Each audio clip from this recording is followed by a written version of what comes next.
Hi there, and welcome back to another Papetti Math YouTube video tutorial, where today I am going to be teaching you, yes you, Algebra 1. And in this video, we're going to look at exercise number 2 that says, state where the following graphs have shifted from the parent function of f of x equals x squared, and if the graphs are transformed in terms of narrowness or wideness. So we're going to bring back all of those transformation rules, and if you need a refresher on those, I suggest you go back to chapter 6, the less popular functions, and refamiliarize yourself with our transformation rules of different functions. But let's continue on with exercise number 2 now, where in part A, we have this equation here.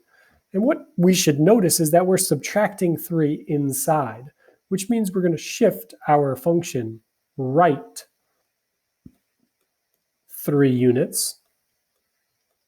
We should also notice that we're adding 6 outside of our parentheses that are being squared. So when we add outside, that's going to shift up 6 units. Let's take a look at part B. We have x squared minus 5. I don't see an inside of the square. I don't see parentheses made, so nothing's going on inside. So this is not going left or right whatsoever. But we are subtracting outside of that x squared.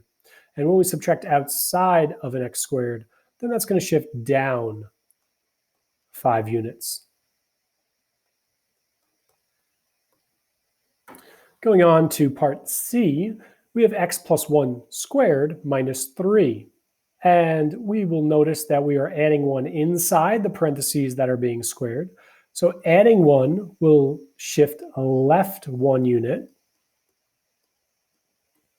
But that's not all, because it's also subtracting 3 on the outside of that squaring. So when we subtract 3 on the outside, we're going to move it down 3 units.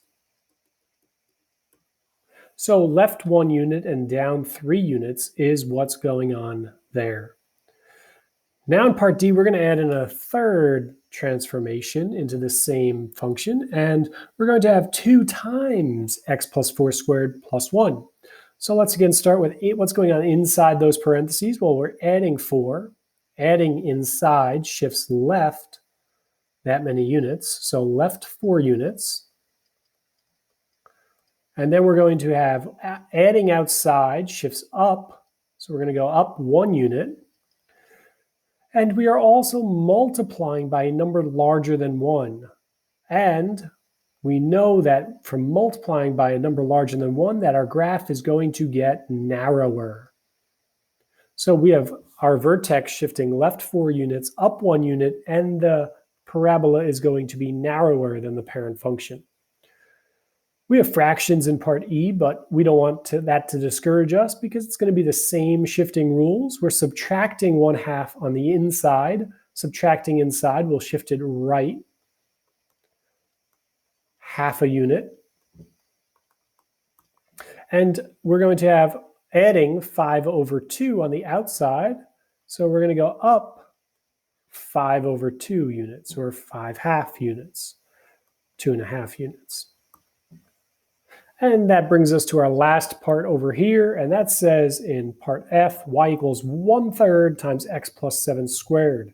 So again, inside of our parentheses, we're adding, so that's going to move it left 7 units. I don't see anything being added or subtracted on the outside, so that's all for left, down, up, right. But 1/3 is a number between 0 and 1, and when you multiply by a number between 0 and 1, you make your graph wider. So the transformations going on here is that we are going to shift left 7 units, and the graph is going to get wider.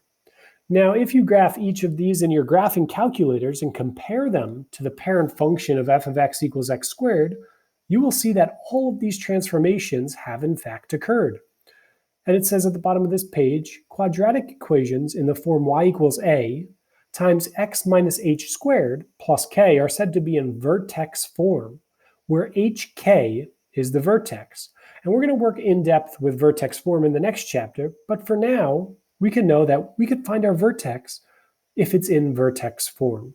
And that's what we basically did here, because if we go right 3 units and up 6 units from the origin, we're at the point 3, 6. which is the vertex of this parabola.